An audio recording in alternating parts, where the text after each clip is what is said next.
வணக்கம். இது மதிமுகம் செய்திகள். இன்றைய முக்கிய நிகழ்வுகளை பார்ப்பதற்கு முன்பாக தலைப்புச் செய்திகளை பார்க்கலாம். தீயும் மண்ணும் தின்னும் உடலை பிறர் கழித்து அவர்களுக்கு வாழ்வழிக்க முன்வருவோம். உலக உடலுறுப்பு தான தினத்தை முன்னிட்டு முதலமைச்சர் மு.க. ஸ்டாலின் ட்விட்டரில் அழைப்பு. ஆளுநர் ஆர்.என். ரவி உடனடியாக தமிழ்நாட்டை விட்டு வெளியேற வேண்டும். நீட் விலக்கு மசோதா தொடர்பான ஆளுநரின் பேச்சுக்கு வைகோ கண்டனம். அமைச்சர் செந்தில் பாலாஜியின் சகோதரர் கேரளாவில் கைது. தமிழகம் அழைத்து வந்து விசாரணை நடத்த அமலாக்கத்துறை திட்டம். ஜெயலலிதா மருத்துவமனைக்கு போகும் வரை இப்படி ஒரு அமைச்சர் இருந்தார் என யாருக்கும் தெரியாது. எடப்பாடி பழனிசாமிக்கு திருச்சி சிவா எம்பி பதிலடி. மருத்துவமனையில் இருந்து வீடு திரும்பினார் அமைச்சர் அன்பில் மகேஷ். அமைச்சருடன் தொலைபேசி வாயிலாக நலம் விசாரித்தார் முதலமைச்சர் மு.க. ஸ்டாலின். தீயும் மண்ணும் தின்னும் உடலை பிறர் கழித்து மற்றவர்களுக்கு வாழ்வழிப்போம் என முதலமைச்சர் மு.க. ஸ்டாலின் கேட்டுக்கொண்டுள்ளார். உடல் உறுப்புகளை தானம் செய்வதன் அவசியத்தை மக்களுக்கு உணர்த்தும் வகையில் ஒவ்வொரு ஆண்டும் ஆகஸ்ட் 13ஆம் தேதி உலக உடல் உறுப்பு தான தினமாக கொண்டாடப்படுகிறது. அந்த வகையில் இன்று உலக உடல் உறுப்பு தான தினம் கொண்டாடப்பட்டது. இந்நிலையில் உலக உடல் உறுப்பு தான தினத்தை முன்னிட்டு முதலமைச்சர் மு.க. ஸ்டாலின் வெளியிட்டுள்ள ட்விட்டர் பதிவில், தீயும் மண்ணும் தின்னும் உடலை பிறர் கழித்து அவர்களுக்கு வாழ்வழிக்க முன் வருவோம் என்றும் அனைவரும் உடல் உறுப்பு தானம் செய்வோம் எனவும் அழைப்பு விடுத்துள்ளார். உடல் உறுப்பு தானம் என்பது தமிழ்நாட்டில் ஓர் இயக்கமாகவே செயல்பட்டு வருவதாக குறிப்பிட்டுள்ள முதலமைச்சர், இந்தியாவிலேயே மிக பரந்த மனதுடைய மக்களும் மிகச்சிறந்த மருத்துவ கட்டமைப்பும் இங்கு இருப்பதால் தான் உறுப்புகளை தானம் செய்வதில் இந்தியாவிலேயே முதலிடம் பெற்றுள்ளதாக பெருமிதம் தெரிவித்துள்ளார். நீட் விலக்கு மசோதா தொடர்பான ஆளுநரின் பேச்சுக்கு மதிமுக பொதுச் செயலாளரும் மாநிலங்களவை உறுப்பினருமான வைகோ கண்டனம் தெரிவித்துள்ளார். எண்ணி துணிக என்னும் தலைப்பில் ஆளுநர் ஆர்.என். ரவி நடத்தி வரும் கலந்துரையாடலில் நீட் தேர்வில் முதல் 100 இடங்களை பெற்ற தமிழக மாணவர்கள் தங்கள் பெற்றோர்களுடன் ஆளுநர் மாளிகை நிகழ்ச்சியில் கலந்து கொண்டனர். அப்போது சேலத்தை சேர்ந்த ஒரு மாணவியின் தந்தை அம்மாச்சியப்பன் ராமசாமி என்பவர், நீட் தேர்வில் தேர்ச்சி பெற மாணவர்களின் பெற்றோர் அதிகம் செலவழிக்க வேண்டியுள்ளது, எனவே நீட் தேர்வு விலக்கு மசோதாவிற்கு எப்போது ஒப்புதல் அளிப்பீர்கள் என்று கேள்வி எழுப்பினார். மேலும் அவர் நீட் தொடர்பாக பல்வேறு கேள்விகளை எழுப்பிய நிலையில் அவரிடமிருந்து ஒலிபெருக்கி பறிக்கப்பட்டதாகவும் அவரை மிரட்டும் தொனியில் ஆளுநர் பேசியதாகவும் கூறப்படுகிறது. பின்பு அந்த பெற்றோரின் கேள்விக்கு ஆளுநர் ஆர்.என். ரவி பதிலளிக்கும் போது, நீட் தேர்வு ரத்துக்கு நான் ஒருபோதும் அனுமதி அளிக்க மாட்டேன் என்றும் கல்வி பொது பட்டியலில் உள்ளதாகவும் கூறினார். நீட் தேர்வு ரத்து மசோதா குடியரசுத் தலைவரிடம் உள்ளதாகவும் அந்த அதிகாரம் தனக்கு இருந்தால் நீட் தேர்வு விலக்கு மசோதாவில் நான் கண்டிப்பாக கையெழுத்திட மாட்டேன் என கூறினார். நீட் விலக்கு மசோதா தொடர்பான ஆளுநரின் இந்த பேச்சுக்கு மதிமுக பொதுச் செயலாளர் வைகோ கண்டனம் தெரிவித்துள்ளார். இது தொடர்பாக அவர் வெளியிட்டுள்ள அறிக்கையில், மக்களால் தேர்ந்தெடுக்கப்பட்ட அரசால் சட்டமன்றத்தில் நிறைவேற்றப்பட்ட மசோதாவை கையெழுத்திட்டு குடியரசுத் தலைவருக்கு அனுப்புவதுதான் அரசியல் சட்ட அமைப்பின்படி ஆளுநருக்கு உள்ள அதிகாரம் என தெரிவித்துள்ளார். அரசியல் அமைப்பு சட்டத்தை மீறி தாந்தோன்றித்தனமாக ஆளுநர் ஆர்.என். ரவி பேசி வருவதாக கண்டனம் தெரிவித்துள்ள வைகோ, ஆளுநர் ஆர்.என். ரவி உடனடியாக வெளியேற்றப்பட வேண்டும் என தெரிவித்துள்ளார். ஏற்கனவே ஆளுநரை நீக்க கோரி தமிழ்நாட்டு மக்களிடம் கையெழுத்து பெறும் இயக்கத்தை மதிமுக நடத்தி வருவதாக குறிப்பிட்டுள்ள வைகோ, ஆளுநரின் இந்த ஆணவ பேச்சு அவரை நீக்க வேண்டும் என்ற கோரிக்கையை வலுப்படுத்துவதாக தெரிவித்துள்ளார். அமைச்சர் செந்தில் பாலாஜியின் சகோதரர் அசோக்குமார் கேரள மாநிலம் கொச்சியில் கைது செய்யப்பட்டார். இது குறித்து கூடுதல் தகவல்கள் தருவதற்காக செய்தியாளர் கௌசல்யா நம்முடன் இணைந்துள்ளார். சட்டவிரோத பணப்பரிமாற்ற வழக்கில் அமலாக்கத்துறையால் கைது செய்யப்பட்ட செந்தில் பாலாஜி 5 நாட்கள் நீதிமன்ற காவலுக்கு பின்னர் புழல் சிறையில் அடைக்கப்பட்டார். இதனிடையே கடந்த 3ஆம் தேதி செந்தில் பாலாஜி தொடர்பான இடங்களில் அமலாக்கத்துறை அதிகாரிகள் சோதனை நடத்தினர். அந்த சோதனையில் 60 நிலம் தொடர்பான சொத்து ஆவணங்கள், 22 லட்சம் ரூபாய் கணக்கில் காட்டாத பணம் கைப்பற்றப்பட்டதாக அமலாக்கத்துறையினர் தெரிவித்தனர். மேலும் செந்தில் பாலாஜியின் சகோதரர் கட்டி வரும் புதிய வீட்டையும் அமலாக்கத்துறை முடக்கியது. செந்தில் பாலாஜி சகோதரர் அசோக்குமாருக்கு 4 முறை சம்மன் அளித்தும் ஆஜராகவில்லை. அவரது மனைவிக்கு ஒரு முறையும் மாமியாருக்கு ஒரு முறையும் சம்மன் அளித்தும் யாருமே ஆஜராகவில்லை. இந்த நிலையில் அமைச்சர் செந்தில் பாலாஜியின் சகோதரர் அசோக்குமார் கேரள மாநிலம் கொச்சின் விமான நிலையத்தில் கைது செய்யப்பட்டார். அவரை தமிழகம் அழைத்து வந்து விசாரணை நடத்த அமலாக்கத்துறை திட்டமிட்டுள்ளது. தகவல்களுக்கு நன்றி கௌசல்யா. வயிற்று வலி காரணமாக பெங்களூரு தனியார் மருத்துவமனையில் அனுமதிக்கப்பட்ட அமைச்சர் அன்பில் மகேஷ் பொய்யாமொழி முழுமையாக குணமடைந்த நிலையில் தற்போது டிஸ்சார்ஜ் செய்யப்பட்டுள்ளார். அமைச்சர் அன்பில் மகேஷ் பொய்யாமொழி நேற்று திடீர் உடல்நலக்குறைவு ஏற்பட்டதால் பெங்களூரு ஓசூர் சாலையில் உள்ள தனியார் மருத்துவமனையில் அனுமதிக்கப்பட்டு அங்கு அவருக்கு சிகிச்சை அளிக்கப்பட்டது. இதனை அடுத்து இன்று அமைச்சர் அன்பில் மகேஷ் பொய்யாமொழி உடல்நிலை சீராக உள்ளதாக பெங்களூரு மருத்துவமனை நிர்வாகம் விளக்கம் தெரிவித்தது. உடல்நலக் குறைவு காரணமாக பெங்களூரு மருத்துவமனையில் சிகிச்சை பெற்று வந்த அமைச்சர் அன்பில் மகேஷிடம் முதலமைச்சர் மு.க.ஸ்டாலின் தொலைபேசி வாயிலாக நலம் விசாரித்தார். இந்நிலையில் அமைச்சர் அன்பில் மகேஷ் வயிற்று வலிக்கு சிகிச்சை பெற்று வந்த நிலையில் முழுமையாக குணமடைந்து மருத்துவமனையில் இருந்து தற்போது டிஸ்சார்ஜ் செய்யப்பட்டுள்ளார். பெங்களூரு மருத்துவமனையில் இருந்து வீடு திரும்பிய அவர் சில நாட்கள் ஓய்வில் இருக்க மருத்துவர்கள் அறிவுறுத்தியுள்ளதாக தகவல்கள் வெளியாகியுள்ளன. ஜெயலலிதா இருந்தவரை இப்படி ஒரு அமைச்சர் இருந்தார் என்பதை யாருக்கும் தெரியாது என எடப்பாடி பழனிசாமிக்கு திமுக எம்பி திருச்சி சிவா பதிலடி கொடுத்துள்ளார். சென்னையில் செய்தியாளர்களிடம் பேசிய திருச்சி சிவா எதிர்க்கட்சிகளை விமர்சிக்கும் அரசாக மட்டுமே பாஜக செயல்பட்டு வருவதாக குற்றம் சாட்டினார். மணிப்பூர் கலவரம் குறித்து நாடாளுமன்றத்தில் விளக்கம் அளிக்காமல் பொறுப்பற்ற முறையில் பிரதமர் நரேந்திர மோடி செயல்படுகிறார் என்றும் நாட்டின் பிரச்சனைகளை தீர்க்காமல் அலட்சியமாக செயல்பட்டு வருவதாகவும் கூறினார். இன்றைய பாரதிய ஜனதா கட்சி அரசு எதை கொண்டு வந்தாலும் கண்மூடி கொண்டு ஆதரிப்பது என்ற மனநிலையில் தான் இருக்கிறார்கள். நீங்கள் சொன்னதைப் போல அவர் எடுத்த உடனே அமித்ஷா கொண்டு வந்தார் நான் ஆதரிக்கிறேன் என்பதற்கும், நான் இப்போது விவரித்த மணிப்பூர் மக்களுடைய நிலவரம் கலவரம் தொடர்கிறது, அங்கே இருக்கிற அரசாங்கம் கையாளாகாமல் இருக்கிறது, ஒன்றிய அரசு வேடிக்கை பார்க்கிறது என்கிற போது அந்த பொறுப்புணர்ச்சியோடு ஒரு அரசியல் கட்சியாக பேசவில்லை. குடியுரிமை சட்ட திருத்தம் CAA வந்தபோது அதை ஆதரித்து வாக்களித்த கட்சி அதிமுக. அன்றைக்கு நான் கொடுத்த தீர்மானத்தை மட்டும் அவர்கள் எதிர்க்காமல் இருந்திருந்தால் இன்றைக்கு குடியுரிமை சட்டத்தினால் இந்த நாட்டில் ஏற்பட்ட கொந்தளிப்பு தவிர்க்கப்பட்டிருக்கும். மாநில கட்சியான திமுக மீது பிரதமர் உள்துறை அமைச்சருக்கு அச்சம் இருப்பதாக தெரிவித்த திருச்சி சிவா தமிழ்நாட்டில் பாஜக நினைத்ததை சாதிக்க முடியாது என்பதை கடந்த காலத்தில் நிரூபித்துள்ளதை போல் வரும் தேர்தலிலும் நிரூபிப்போம் என கூறினார். நாளை நாங்கள் ஆட்சிக்கு வந்தால் நிச்சயமாக மாற்றிக்கொள்ள முடியும், மாற்ற முடியும். ஆனால் மணிப்பூரிலே பறிபோய் கொண்டிருக்கிற உயிர்கள், ஒரு காலத்தில் மாணவர்கள் போராட்டம் நடத்துகிறார்கள், ரயிலை எரிக்கிறார்கள், துப்பாக்கி சூடு நடத்தலாமா என்று கேட்டபோது முதலமைச்சராக இருந்த அறிஞர் அண்ணா சொன்னார்கள், ரயில் பெட்டிகள் எரிந்தால் மீண்டும் வாங்கிக் கொள்ளலாம், செய்து கொள்ளலாம், ஆனால் ஒரு மாணவனுடைய உயிர் பறிபோனாலும் அந்த பெற்றோருக்கு யார் பதில் சொல்வது என்று சொல்லி அன்றைக்கு தலைவர் கலைஞரை அனுப்பி அந்த பிரச்சனையை தீர்த்து வைக்க சொன்னார். இதுதான் பொறுப்புள்ள ஒரு முதலமைச்சருக்கு அழகு. மணிப்பூரில் இத்தனை பேர் இறந்து இன்னமும் காடுகளில் பதுங்கி வாழ்கிறார்கள். பச்சிளங்குழந்தைகள் அங்கே தவித்துக் கொண்டிருக்கின்றன. கண்ணுக்கு முன்னால் எங்கள் வீடுகள் எரிக்கப்பட்டதை நாங்கள் பார்த்து கொண்டிருந்தோம்.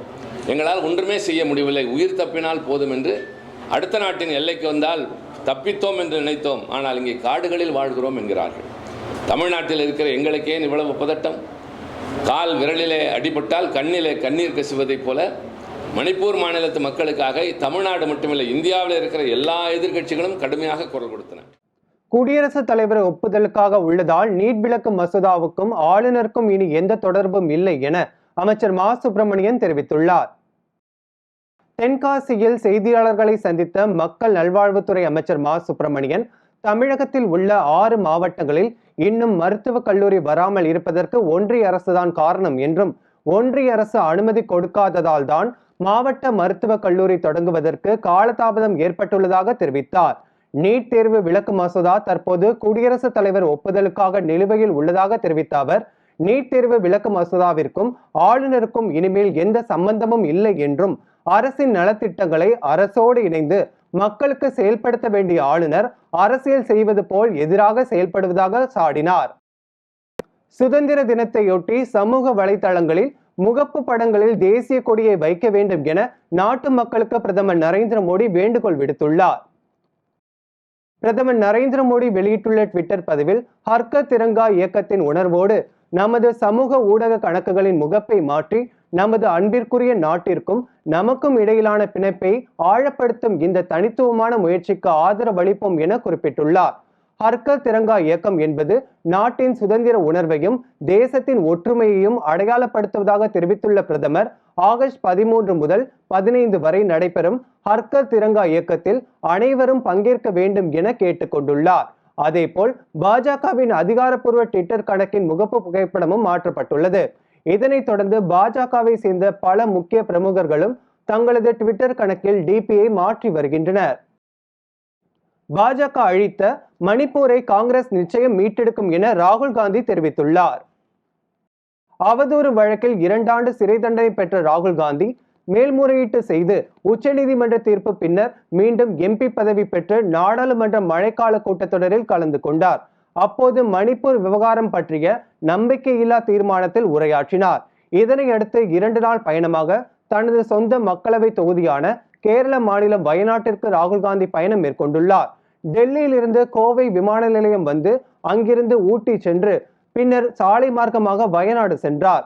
அவர் நேற்று வயநாட்டில் நடைபெற்ற பொதுக்கூட்டத்தில் கலந்து கொண்டு பேசினார். அப்போது பிரதமர் மோடி 2 மணி நேரம் நாடாளுமன்றத்தில் பேசினார். ஆனால் மணிப்பூரை பற்றி 2 நிமிடம் கூட பேசவில்லை என கண்டனம் தெரிவித்தார். அமைச்சரவையில் மணிப்பூர் பற்றி பேசுகையில் கேலி கிண்டல் செய்து சிரித்தவர் பிரதமர் நரேந்திர மோடி. பாஜக அழித்த மணிப்பூரை காங்கிரஸ் நிச்சயம் மீட்டெடுக்கும் என ராகுல் காந்தி நம்பிக்கை தெரிவித்தார். தமிழகத்தில் பிரித்தாளும் கொள்கை எடுபடாது என ஆளுநருக்கு அமைச்சர் சேகர்பாபு பதிலடி கொடுத்துள்ளார். சென்னையில் செய்தியாளர்களை சந்தித்த இந்து சமய அறநிலைத்துறை அமைச்சர் சேகர்பாபு திருவண்ணாமலையில் 14 கிலோமீட்டர் கிரிவல பாதையில் அசைவ உணவு விற்கும் உணவகங்கள் இருப்பது தொடர்பான ஆளுநர் RN ரவி தொடர்பான அறிக்கைக்கு பதிலளித்தார். அப்போது தமிழகத்தை பொறுத்தவரை ஆன்மீகவாதிகளுக்கும் பக்தர்களுக்கும் அனைத்து அடிப்படை வசதிகளை செய்து கொடுக்கும் ஆன்மீக ஆட்சியாக திராவிட மாடல் ஆட்சி நடந்து கொண்டு இருப்பதாக கூறினார். முதலமைச்சர் பிரித்தாளும் கொள்கைக்கு இடம் கொடுக்காமல் செயல்படுவதாக தெரிவித்த அவர் இந்து சமய அறநிலைத்துறையின் சார்பில் நடத்தப்படும் வணிக நிறுவனங்கள் வளாகத்தில் அசைவ உணவகங்கள் இல்லை என தெரிவித்தார். பள்ளிகள் மற்றும் கல்லூரிகளில் மாணவர்களிடையே ஒற்றுமையை வளர்க்க உறுதியான நடவடிக்கைகளை எடுக்க வேண்டும் என முன்னாள் முதலமைச்சர் O பன்னீர்செல்வம் வலியுறுத்தியுள்ளார். இது குறித்து அவர் வெளியிட்டுள்ள அறிக்கையில் மாணவர்களின் எதிர்காலத்திற்கு அச்சாரமாக விளங்கக்கூடிய பள்ளிகளில் இது போன்ற சம்பவங்கள் நடைபெறுவது மிகவும் கவலை அளிப்பதாக தெரிவித்துள்ளார்.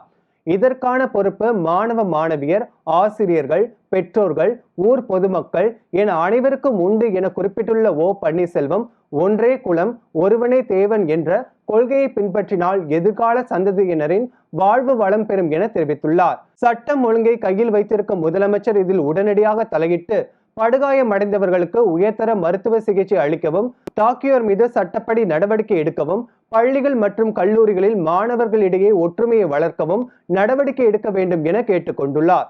இது போன்ற நிகழ்வுகள் வருங்காலங்களில் நிகழாமல் இருக்கவும் தேவையான உறுதியான நடவடிக்கைகளை எடுக்க வேண்டும் என்று அவர் வலியுறுத்தியுள்ளார். ராணிப்பேட்டை அருகே கடன் வாங்கி ஆன்லைன் ரம்மி விளையாடிய இளைஞர் கடனை திருப்பிக் கொடுக்காமல் விரக்தியில் விஷம் குடித்து தற்கொலை செய்து கொண்டார். ராணிப்பேட்டை மாவட்டம் அரக்கோணம் அடுத்த பரமேஸ்வரம் மங்கலம் கிராமம் காமராஜர் தெருவை சேர்ந்தவர் விஜயகுமார். இவரது தந்தை தேவேந்திரன் சில ஆண்டுகளுக்கு முன்பு இறந்துவிட்ட நிலையில் இவரது தாயார் தக்கோலம் கூட்ரோட்டில் தள்ளுவண்டியில் டிஃபன் கடை நடத்தி வருகிறார்.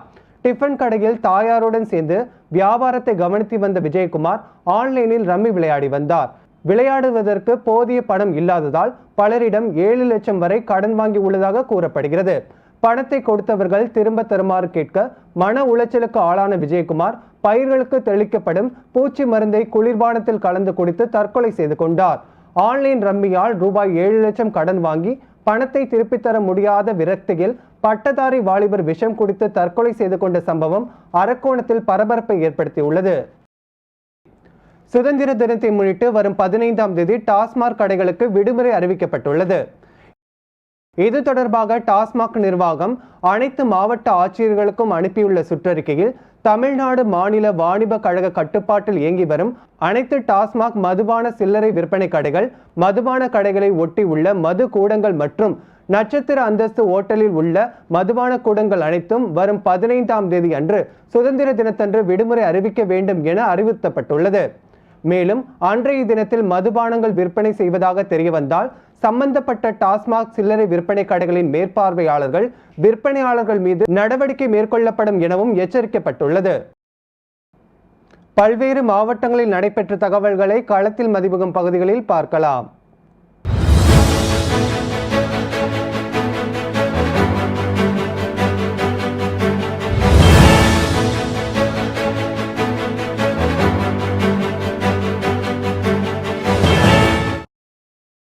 வேலூர் மாவட்டம் குடியாத்தம் காளியம்மன்பட்டி பகுதியில் உள்ள காளியம்மன் கோவில் தேர் திருவிழா மற்றும் புதுப்பேட்டை பகுதியில் உள்ள படவேட்டு எல்லையம்மன் கோவில் தேர் திருவிழா வெகு விமர்சையாக நடைபெற்றது.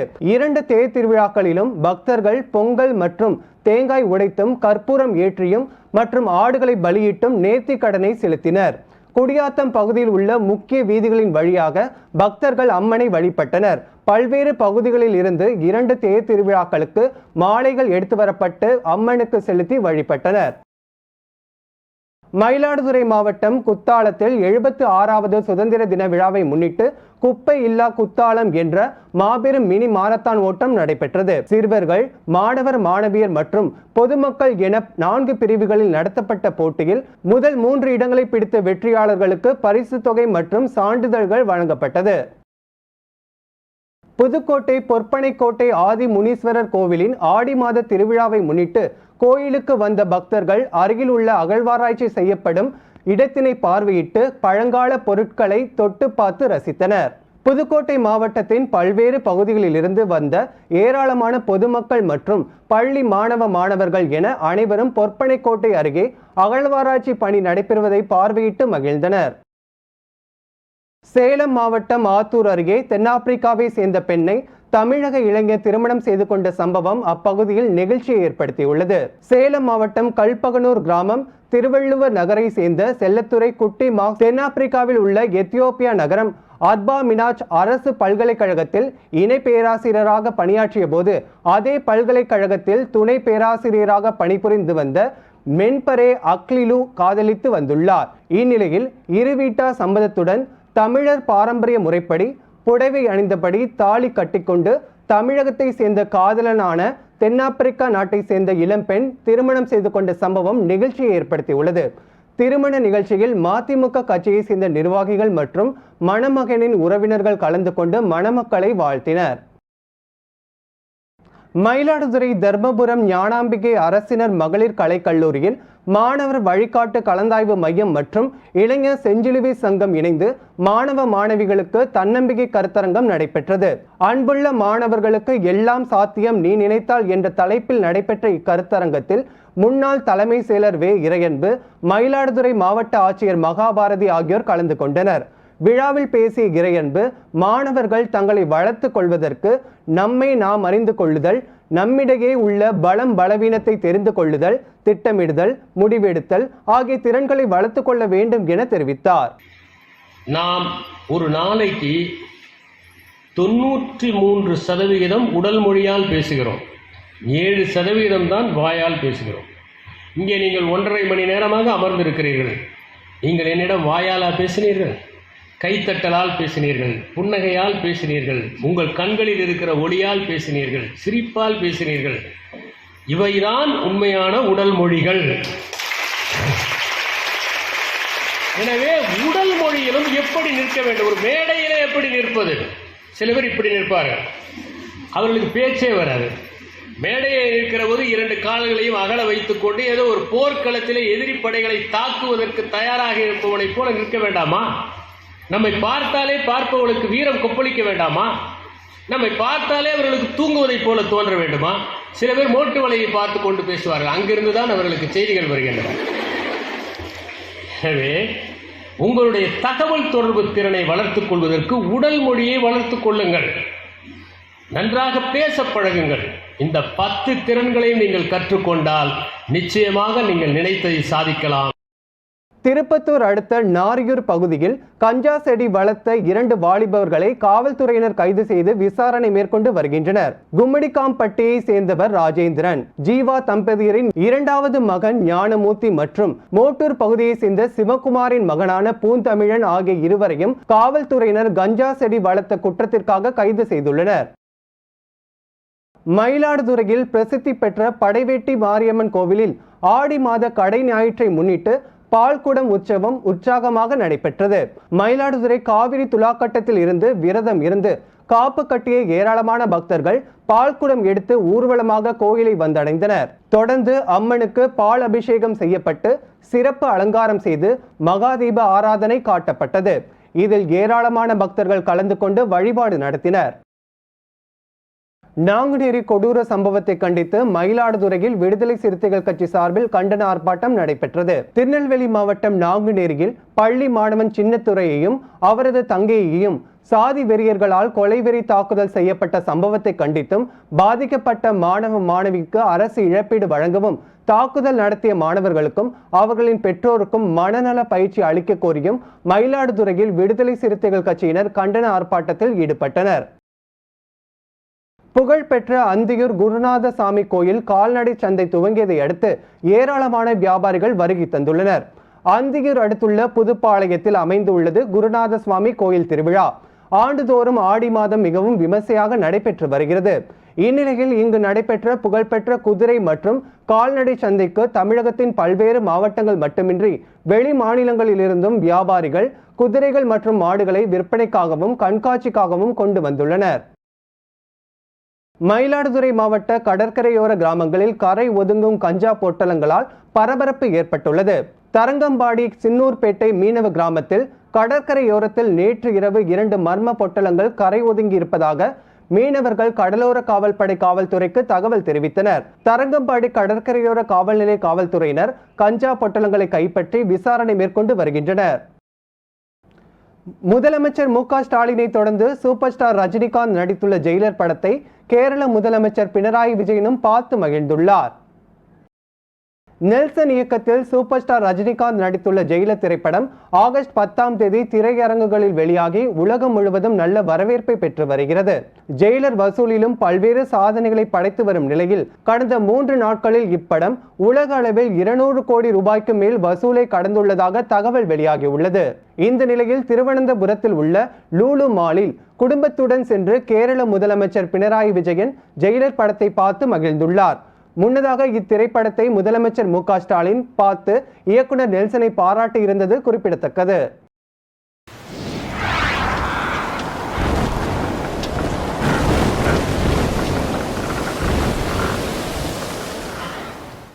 தமிழ்நாட்டில் அடுத்த 6 நாட்களுக்கு மழை பெய்ய வாய்ப்புள்ளதாக சென்னை வானிலை ஆய்வு மையம் தெரிவித்துள்ளது. தமிழகத்தில் கடந்த சில நாட்களாக வெயில் வாட்டி வதைத்து வந்த நிலையில் சென்னை உள்ளிட்ட பல மாவட்டங்களில் மழை பெய்து வருவதால் குளிர்ச்சி நிலவி வருகிறது. மயிலாடுதுறை மாவட்டம் முழுவதும் 1 மணி நேரத்திற்கு மேலாக பரவலாக பலத்த மழை பெய்ததால் சாலைகளில் வெள்ளப்பெருக்கு ஏற்பட்டது. மயிலாடுதுறை, செம்பனார்கோவில், குத்தாலம் உள்ளிட்ட பகுதிகளில் பரவலாக பலத்த மழை பெய்தது. மழையின் காரணமாக சாலைகளில் மழைநீர் தேங்கியிருந்ததால் வாகன ஓட்டிகள் அவதியுற்றனர். மேலும் குறுவை பயிர்கள் அறுவடை பணிகள் நடைபெற்று வருவதால் இந்த மழையினால் விவசாயிகள் கலக்கத்தில் உள்ளனர். அதேபோல் புதுக்கோட்டை நகர பகுதி மற்றும் ஆலங்குடி, அறந்தாங்கி, திருமயம் உள்ளிட்ட பல்வேறு இடங்களில் பலத்த காற்றுடன் மழை பெய்து வருவதால் வாகன ஓட்டிகள் மற்றும் பொதுமக்கள் மிகுந்த சிரமம் அடைந்தனர். தருமபுரி, கிருஷ்ணகிரி, வேலூர், காஞ்சிபுரம் உள்ளிட்ட பல்வேறு மாவட்டங்களில் மழை பெய்து வரும் நிலையில் குளிர்ச்சியான சூழல் ஏற்பட்டுள்ளது. இந்நிலையில் மேற்கு திசை காற்றின் வேக மாறுபாடு காரணமாக தமிழ்நாடு, புதுச்சேரி மற்றும் காரைக்கால் பகுதிகளில் ஒரு சில இடங்களில் இடி மின்னலுடன் கூடிய லேசானது முதல் மிதமான மழை பெய்யக்கூடும் என சென்னை வானிலை ஆய்வு மையம் தெரிவித்துள்ளது. அதேபோல் 19ஆம் தேதி வரை தமிழ்நாடு, புதுச்சேரி மற்றும் காரைக்கால் பகுதிகளில் ஒரு சில இடங்களில் இடி மின்னலுடன் கூடிய லேசானது முதல் மிதமான மழை பெய்யக்கூடும் எனவும் தெரிவித்துள்ளது. சென்னையை பொறுத்தவரை அடுத்த 2 நாட்கள் வானம் ஓரளவு மேகமூட்டத்துடன் காணப்படும் என்றும் நகரின் ஒரு சில இடங்களில் இடி மின்னலுடன் கூடிய லேசானது முதல் மிதமான மழை பெய்யக்கூடும் எனவும் சென்னை வானிலை ஆய்வு மையம் தெரிவித்துள்ளது. இன்றைய தங்கம், வெள்ளி விலை வழங்குவோர் அட்டிகா கோல்ட் கம்பெனி. தங்கத்தின் விலையில் எந்தவித மாற்றமுமின்றி சென்னையில் ஆபரண தங்கத்தின் விலை சவரனுக்கு 120 ரூபாய் அதிகரித்து 1 கிராம் 5500 ரூபாய்க்கும் 1 சவரன் 44,000க்கும் விற்பனை செய்யப்படுகிறது. அதேபோல் வெள்ளியின் விலை 1 கிராம் 76 ரூபாய் 20 காசுகளுக்கும் 1 கிலோ வெள்ளி 76,200 ரூபாய்க்கும் விற்பனை செய்யப்படுகிறது. கனடாவில் 4வது முறையாக இந்து கோயில்கள் மீது தாக்குதல் மற்றும் அவமரியாதை சம்பவங்கள் நடந்துள்ளதாக அந்நாட்டு அரசு சார்பில் தெரிவிக்கப்பட்டுள்ளது. கனடாவில் உள்ள மிக பழமை வாய்ந்த கோயிலான லட்சுமி நாராயணன் கோயில் வாயிலில் முகமூடி அணிந்த மர்ம நபர்கள் சுவரொட்டிகள் ஒட்டியுள்ளன. இதே ஆண்டில் கனடாவில் 4வது முறையாக இதுபோன்ற சம்பவம் அரங்கேறியுள்ளதால் பரபரப்பு ஏற்பட்டுள்ளது. இதற்கு முன்பு ஒன்டாரியோ பகுதியில் உள்ள சுவாமி நாராயணன் கோவிலில் ஏப்ரல் மாதம் காலிஸ்தான் அட்டூழியம் நடந்தது குறிப்பிடத்தக்கது. அமெரிக்காவின் ஹவாய் மாகாணத்தில் உள்ள மாவி தீவில் ஏற்பட்ட காட்டுத்தீயில் சிக்கி பலியானவர்களின் எண்ணிக்கை 89ஆக அதிகரித்துள்ளது. அமெரிக்காவின் ஒரு பகுதியான ஹவாய் தீவுகள் பசிபிக் கடலின் நடுவில் அமைந்துள்ளது. கடந்த வாரம் இந்த தீவுகளில் ஏற்பட்ட தீயில் கருகியும் கடலில் குதித்தும் பலர் உயிரிழந்துள்ளனர். இந்நிலையில் நேற்று வரை இறப்புகளின் எண்ணிக்கை 89ஆக அதிகரித்துள்ளது. இது அமெரிக்க வரலாற்றில் 100 ஆண்டுகளில் இல்லாத காட்டுத்தீ உயிரிழப்பு என தெரிவிக்கப்பட்டுள்ளது. இதனால் ஆயிரக்கணக்கானோர் இடம்பெயர்ந்துள்ளனர் மற்றும் கட்டிடங்கள் மற்றும் வணிக வளாகங்கள் எரிந்து நாசமாகியுள்ளது. இந்த காட்டுத்தீ இன்னும் முழுமையாக கட்டுக்குள் கொண்டுவரப்படவில்லை என்றும் வீடுகள், கார்கள் என அனைத்தும் இந்த காட்டுத்தீயில் எரியும் புகைப்படங்கள் இணையத்தில் வைரலாகி அதிர்ச்சியை ஏற்படுத்தியுள்ளன. மீண்டும் தலைப்புச் செய்திகள். தீயும் மண்ணும் தின்னும் உடலை பிறர் கழித்து அவர்களுக்கு வாழ்வழிக்க முன்வருவோம். உலக உடல் உறுப்பு தான தினத்தை முன்னிட்டு முதலமைச்சர் மு.க. ஸ்டாலின் ட்விட்டரில் அழைப்பு. ஆளுநர் RN ரவி உடனடியாக தமிழ்நாட்டை விட்டு வெளியேற வேண்டும். நீட் விலக்கு மசோதா தொடர்பான ஆளுநரின் பேச்சுக்கு வைகோ கண்டனம்.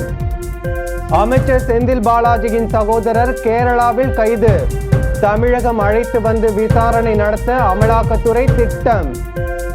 ஜெயலலிதா மருத்துவமனைக்கு போகும் வரை இப்படி ஒரு அமைச்சர் இருந்தார் என யாருக்கும் தெரியாது. எடப்பாடி பழனிசாமிக்கு திருச்சி சிவா MP பதிலடி. மருத்துவமனையில் இருந்து வீடு திரும்பினார் அமைச்சர் அன்பில் மகேஷ். அமைச்சருடன் தொலைபேசி வாயிலாக நலம் விசாரித்தார் முதலமைச்சர் மு.க. ஸ்டாலின்.